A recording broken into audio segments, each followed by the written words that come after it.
इस माया रूपी संसार में सबसे कठिन काम है सत्य बोलना, सत्य सुनना और सत्य कहना और सत्य के मार्ग पर चलना।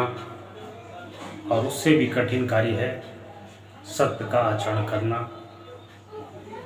जो व्यक्ति सत्य के पथ पर चलता है, सत्य को सुनता है और ज़रूरत पड़ने पर सत्य बोल भी देता है, वह व्यक्ति कोई साधारण व्यक्ति नहीं है।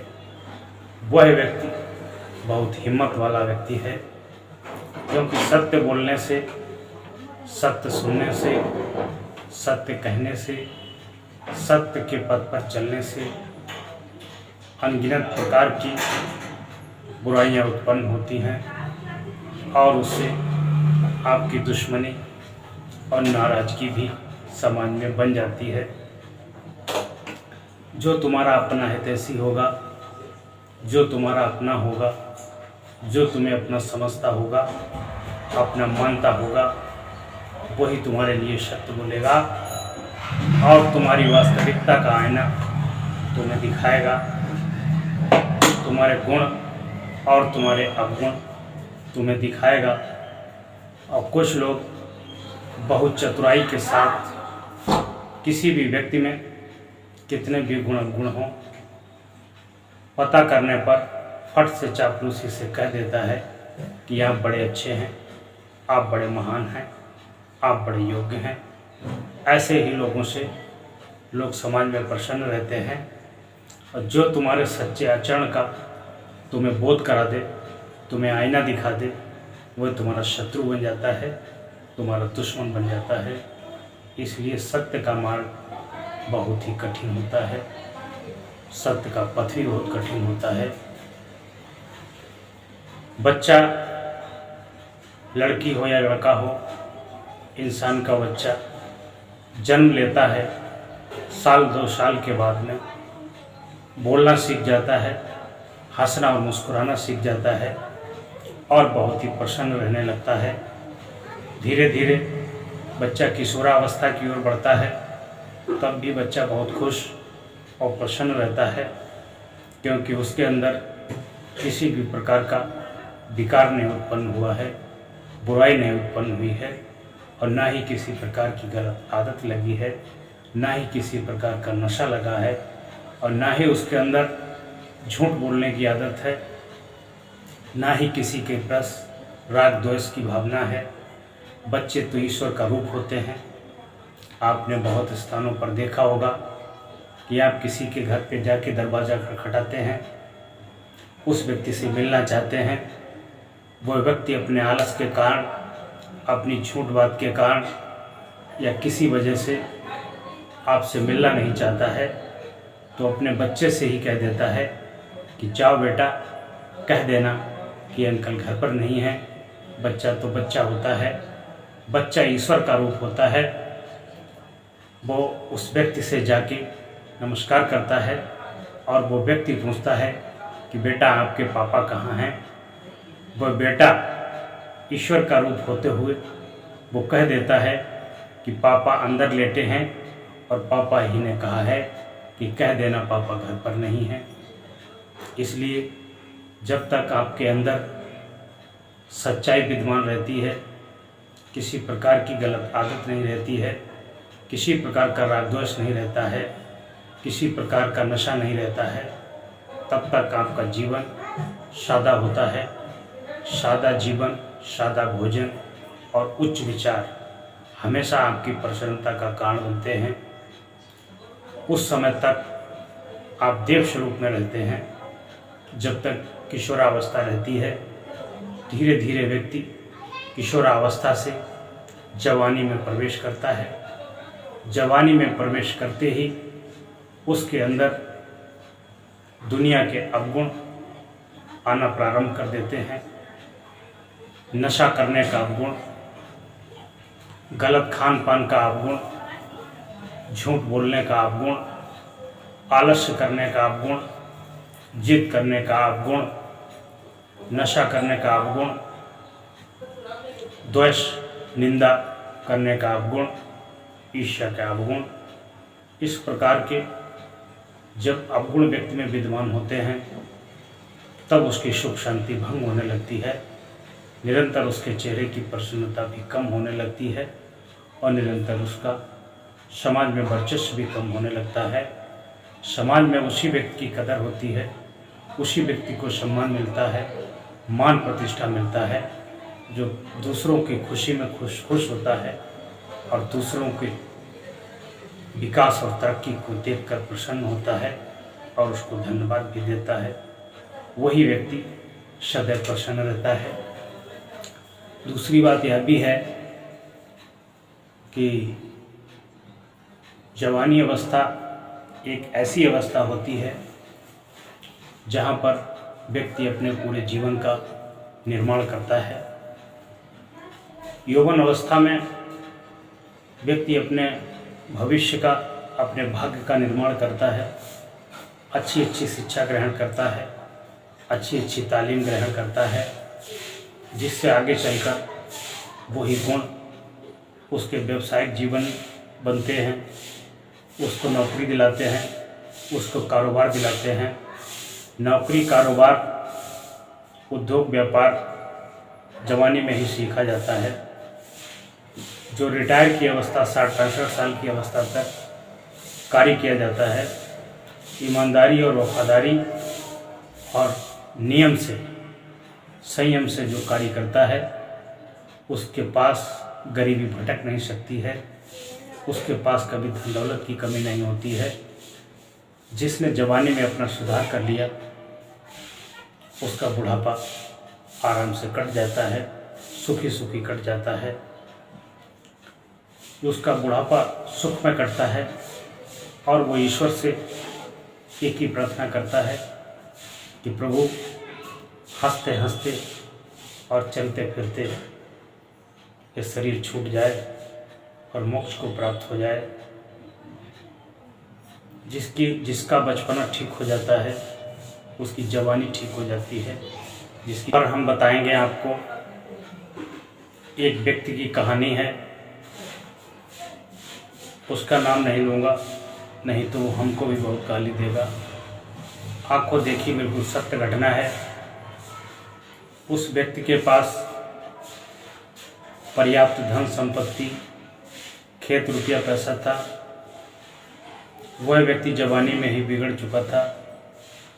उसको पान, तंबाकू, गांजा, भांग, दारू, मुर्गा, मछली, लड़की और महिलाओं का शौक लग गया था। उसे लगा था कि जीवन का सबसे बड़ा सुख यही है। ये सुख ऐसा होता है जैसे मछली का शिकारी मछली पकड़ने के लिए तालाब में जो बंसी लगाता है, उस बंसी में मछली मारने का एक कांटा होता है। उस कांटे में मछली को लालच के लिए आटा लगाया जाता है ताकि आटा को देख करके मछली को लालच आता है और मछली उस आटे को खा लेती है। आटे के साथ साथ कांटा भी खा लेती है। जब वो कांटा खाती है तभी शिकारी उसको पकड़ के खींच लेता है और मछली को मार देता है। उसी पर भी मछली के कांटे जैसा सुख है। इसमें आपको सुख नज़र आता है। जब तक मछली की तरह तुम कांटा मुँह में आटा रखते हो तब तक तुम्हें आनंद आता है। जब शिकारी उस बंसी को खींचता है तो उस कांटे के साथ मछली भी मारी जाती है। ठीक उसी प्रकार से मनुष्य की भी यही दशा होती है। वह व्यक्ति स्त्री आकर्षण में, मुर्गा, मछली, दारू में भटक जाता है।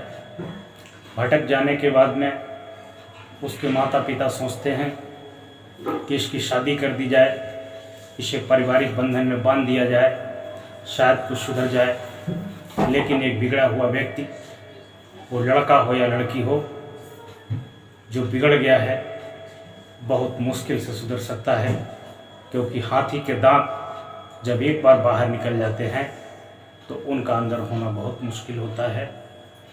और जो माता पिता को भी चाहिए कि लड़की अगर बहुत बिगड़ैल है, लड़का भी बहुत बिगड़ैल है, तो उसकी शादी ठीक ठाक भले परिवार में ना करे, नहीं तो जे जा कर के वहाँ भी नरक बना देगी। उनकी भी हंसते खेलती ज़िंदगी में जहर खोल देगी, आग लगा देगी। उसकी शादी होती है। शादी होने के बाद में वह व्यक्ति इतना बिगड़ा, कुत्ते की भांति इधर उधर मुंह मारने वाला, घर में संतुष्ट नहीं हो सकता है, एक पत्नी में संतुष्ट नहीं हो सकता है। पत्नी से झगड़ा करने के बाद, माता पिता से झगड़ा करने के बाद पति पत्नी से अलग हो जाता है। धर्म पत्नी अपने पीहर में बैठ कर के 10 साल, 12 साल, 15 साल, 20 साल इंतज़ार करती है कि कब बुद्धि सुधर जाए, कब आदमी सुधर जाए, उसका इंतज़ार करती है। और सुधरने की बजाय वो नालायक अपनी सारी ज़मीन, घर परिवार बेच करके अय्याशी में खर्च कर देता है। जब उसके पास कुछ नहीं रहता है, हर कोई उसको लात मारता है, हर कोई उसको कुत्ते की तरह डांटता है, तब उसको अपनी पत्नी की याद आती है। धर्म पत्नी वही होती है जो हर स्थिति में पति का साथ निभाए, और धर्म पति भी वही होता है जो हर स्थिति में अपनी पत्नी का साथ निभाए। पत्नी आती है अपनी मेहनत से, अपने कर्मों से घर परिवार को ठीक ठाक चला लेती है, अपना रहने का ठिकाना बना लेती है, अपना घर बना लेती है, अपना रोजी रोटी का बंदोबस्त कर लेती है। लेकिन एक कहावत है कि कुत्ते की पूंछ को आप बोतल में बंद करके रखिए, नली में बंद करके रखिए, 10 साल, 12 साल, 20 साल बाद खोलिए, लेकिन वो पूंछ सीधी नहीं टेढ़ी ही निकलेगी। इस तरीके से गलत आदतों में जकड़ा हुआ व्यक्ति अपनी हरकत नहीं छोड़ता है, पुनः वो पुरानी आदतों में लिप्त इधर उधर चला जाता है। घर में कलह कलेश होता है। जब तक उसके बच्चे सयाने होते हैं, बच्चे की आगे मजबूरी होती है उसको मार पीट करके, ठोंक पीट करके, गाली गलौज करके और डरा धमका करके अपने रास्ते पर लाते हैं। कहते हैं कि तुम कमज़ोर हो गए हो, वृद्ध हो गए हो, तुम्हारा कोई सहारा नहीं है, तुम्हें रोटी कपड़ा और धोती की आवश्यकता है, वो मैं पूरी करूँगा, इसके अलावा तुम्हें जो चाहिए वो मैं दूँगा, शांति से चुपचाप घर में बैठो, आराम से खाओ पियो। वह व्यक्ति, बिगड़ा हुआ व्यक्ति, फिर भी उस बात को नहीं मानता है और जा कर के अपनी बची हुई ज़मीन से लोन निकाल लेता है। लोन निकाल करके वही दारू, मुर्गा, मछली, मांस मछली में सब उड़ा देता है और बैठ के पूरा दिन ताश खेलता है, जुआ खेलता है, गप सप लप में समय बर्बाद करता है, बीड़ी तम्बाकू खा करके ठेलों पर बैठ के अपना समय बर्बाद करता है। इससे घर में कलह कलेश और भी पैदा होता है। फिर उस व्यक्ति की जर्जर अवस्था आती है, बुढ़ापा आता है, फिर भी वह किसी की सुनना नहीं चाहता है। याद रखना, किसी व्यक्ति की 60 साल की अवस्था हो जाए तो वह अपने बच्चों की, अपने लड़कों की, अपनी बहुओं की बुराई न करे, क्योंकि आखिर में वही व्यक्ति सहारा देने वाले होते हैं। यदि तुम अपने लड़के की, बहू की बुराई करोगे तो वही लोग उठा करके उनसे कह देंगे और तुम्हारे प्रति ईर्ष्या पैदा हो जाएगी, तुम्हारे प्रति नफरत का भाव पैदा हो जाएगा। बहू भी कहेगी कि इस चंडाल को इतना मानते हैं, इतना करते हैं, फिर भी मेरी बुराई करता है, और बेटा भी कहेगा कि इतना चंडाल है, इतना मानते हैं, फिर भी बुराई करता है। ऐसी स्थिति होने के बाद भी अपना पूरा समय ताश के फड़ों पर, पान ठेला की दुकान पर गप सप लप में अपना समय बर्बाद करता है। यहाँ तक कि इतना भी नहीं देख पाता है कि समय बर्बाद ना करके अपने खेतों पर चला जाए, कि फसल बर्बाद कर रहे जानवरों को भगाया जाए और अपने छोटे छोटे नन्हे मुन्ने प्यारे प्यारे पोती पोता को देखे और उनके साथ खेले, हंसे और मुस्कुराए, लेकिन इसके बदले में बीड़ी पीना, ताश खेलना, ताश के अड्डों पर खड़ा रहना, पान तंबाकू के ठेलों पर खड़ा रहना, फालतू राजनीति की चर्चा करना, फालतू गांव भर की बकवास करना, ये सब काम दे दो, इसी में वो खुश रहते हैं। इससे घर में कले कलेश पैदा होता है, पूरा जीवन दुख में बीत जाता है। जब लड़का बहू कोई बात कह देते हैं तो वही बुजुर्ग आंख दिखाता है और धमकी देता है कि मर जाऊंगा, चला जाऊंगा, लेकिन तुम्हारे हाथ का पानी नहीं पीऊंगा, तुम्हारे हाथ का खाना नहीं खाऊंगा, कहीं भीख मांग लूँगा, कहीं जान दे दूंगा, लेकिन तुम्हारे हाथ का खाना नहीं खाऊंगा, पानी नहीं पीऊंगा। ऐसे ऐसे व्यक्ति होते हैं, उनके पूरा जीवन काले कलेश में बीतता है और पूरी जिंदगी भर दुखी भोगते रहते हैं। एक वृद्ध मेरे पास आया, हमसे कहा कि मेरे लड़का और बहू ने मुझे घर से निकाल दिया, मेरा खाना पीना भी बंद कर दिया, मुझे कुछ पैसे दे दो, मेरे पास 2 पैसे नहीं हैं।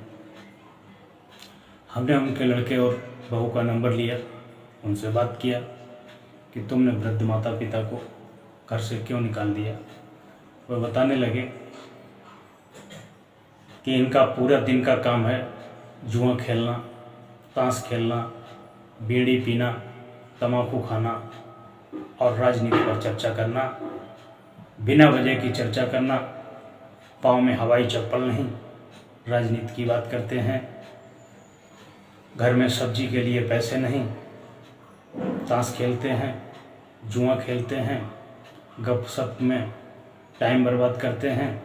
हमने कहा आवारा गाय घूम रही हैं जो फसलों को नुकसान पहुंचाती हैं, उन्हें ही देखकर भगा दिया करो, उसके लिए समय नहीं है, उसके लिए ताकत नहीं है। हम कहते हैं जिस समय खाना बनेगा, जिस समय चाय बनेगी, जो हम खाएंगे हम पिएंगे, तुम्हें भी खिलाएंगे, लेकिन वह गुस्सा में क्या कहते हैं कि भीख मांग करके खा लेंगे, बाहर चले जाएंगे, जान दे देंगे, लेकिन तुम्हारे घर नहीं खाएंगे। ऐसे ऐसे भी व्यक्ति होते हैं। ऐसे व्यक्ति अगर अपने लड़का और बहू को या अपने भाई भतीजे को या परिवार को अपने इस दुख और काम के लिए जिम्मेदार ठहराते हैं तो उनसे बड़ा कोई नालायक व्यक्ति नहीं है। इसके लिए वो स्वतः ही जिम्मेदार हैं। उन्होंने जवानी में जो कर्म करे, बचपने में जो कर्म करे, जवानी में जो कर्म करे, जो अवगुण करे, जो पाप किए, उसका परिणाम उन्हें मिल रहा है और इसके अलावा कुछ नहीं है। पूरा जीवन उनका खटर पटर में बीत जाएगा, क्योंकि पूरी जवानी में अय्यासी की, पूरी जवानी में सब खेत बेच बाच के दारू मुर्गा खा गए और दूसरी महिलाओं के चक्कर में पड़े रहे, दुराचारी करते रहे, अय्यासी करते रहे। अब वो दिन याद नहीं आते हैं, अब वही पत्नी और वही बच्चे याद आते हैं जिनकी तुमने कभी फिक्र नहीं करी है। अब जो जीवन में पहले किया है वो तुम्हें भोगना ही पड़ेगा, भोगना ही पड़ेगा, और दुनिया में इसके अलावा कुछ नहीं है। जो जवानी में तुमने बर्बाद किया है उसका परिणाम, उसका फल, रिजल्ट आ रहा है और आकर ही रहेगा और पूरी ज़िंदगी दुख में ही बीत जाएगी।